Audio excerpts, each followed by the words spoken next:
We're shifting our focus to more developments coming in, this time from the Caribbean. US President Donald Trump has now spoken about the crackdown against drug cartels off the Venezuelan coast. He has stated that overnight, the US Navy had hit another boat carrying illicit drugs to the United States. In recent weeks, the US has conducted at least 4 such strikes in the Caribbean, and now President Trump, while attending a commemorative ceremony marking the 250th anniversary of the U.S. Navy in Virginia, has now made comments on U.S. actions against drug trafficking. He has also stated that these boats are responsible for the destruction of numerous American families and has referred to them as cartel terrorists. This, of course, comes as U.S. tensions with Venezuela is rising over the drug issue, and President Trump has now stated that after the crackdown at sea, the U.S. is now working to counter and block land routes through which the drug trade is being conducted. In fact, Venezuelan President Nicolas Maduro has now slammed President Trump's speech, calling it aggression against Venezuela. Listen in to what Donald Trump had to say. In recent weeks, the Navy has supported our mission to blow the cartel terrorists the hell out of the water. You see that?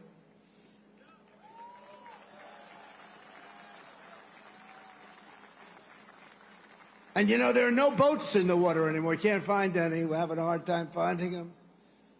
But, you know, it's a pretty tough thing we've been doing, but you have to think of it this way. Every one of those boats is responsible for the death of 25,000 American people and the destruction of families. So when you think of it that way, what we're doing is actually an act of kindness. But we did another one last night. Now we just can't find any. You know, it's the old story. We're so good at it that there are no boats. In fact, even fishing boats, nobody wants to go into the water anymore. Sorry to tell you that. They're not coming in by sea anymore, so now we'll have to start looking about the land because they'll be forced to go by land. And let me tell you right now, that's not going to work out well for them either. With us on the broadcast is Ms. Shruti Das Gupta, international affairs expert, joining us from New Delhi. Thank you so much for taking our time and speaking to us on NewsX World. Interesting statements put out by Donald Trump, of which he stated that after the crackdown at sea, the United States is also working to counter and block land routes. So can we expect an escalation as far as the tensions between US and Venezuela are concerned?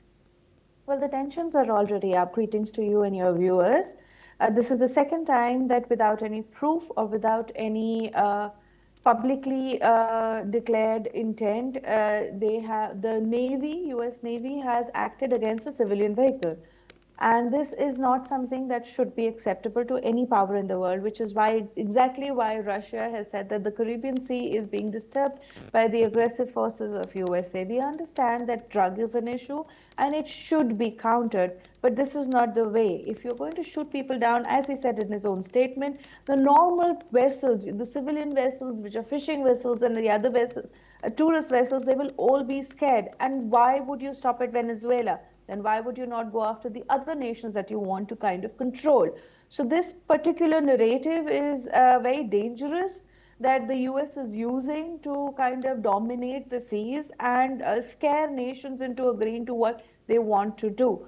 The land routes, they have already accused Canada of supplying fentanyl, and before the negotiations of the trade deals, that was one of the particular narratives that Donald Trump wanted to state out, that Canada supplies fentanyl and they better stop doing that immediately. They must start tightening the border and all the other parts of it. But suddenly after the trade deal, Canada's name has been wiped off the board.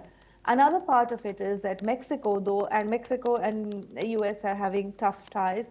Mexico is also known for its drug cartel, as well as Colombia. And both these places, which feature very heavily in the UNO reports as nations which do produce drugs, are not going to be, have not been targeted as yet, at least for this part of Donald Trump's actions. And they do most of their work towards USA through land. The US drug problem rarely ever comes through sea, it comes through land via Mexico. So this is something that they need to figure out for themselves.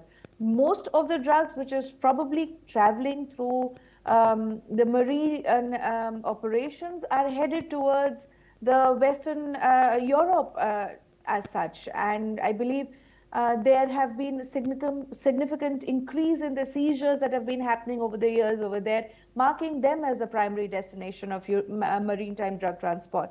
So Donald Trump is kind of, and his team are kind of misguided, and their intent is not really clearly on the drug cartels. It's mostly Maduro and his administration who are sitting on a large amount of natural gas and petroleum reserves, which is larger than Saudi Arabia. And by doing this, they are hurting them economically when their fishing vessels are not plowing anymore, and kind of creating an atmosphere of fear in the world in the name of US Navy.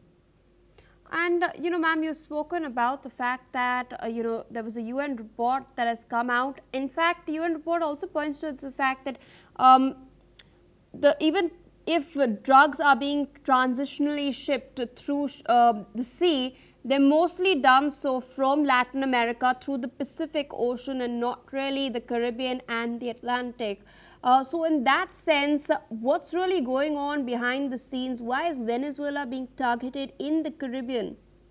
Well, you're absolutely right. The Caribbean Sea is rarely, if ever, used for drug transportation. So what, as I just mentioned in my last part, the interest of Donald Trump in focusing primarily on Venezuela is because of this large petroleum reserves, which have been stated to be more than what Saudi Arabia holds. So this is something that is making sure that Donald Trump is pressuring a government. They are attacking their civilian vessels. They are ensuring that the seas are empty. Venezuela and Venezuelan traders feel the heat. And then later on, he's going to probably try and do an under-the-table deal with the government, or at least do a regime change if nothing else works, then ensure that they have their hands on those kind of resources, natural resources, that they can exploit to their benefit. So the fight against drug is a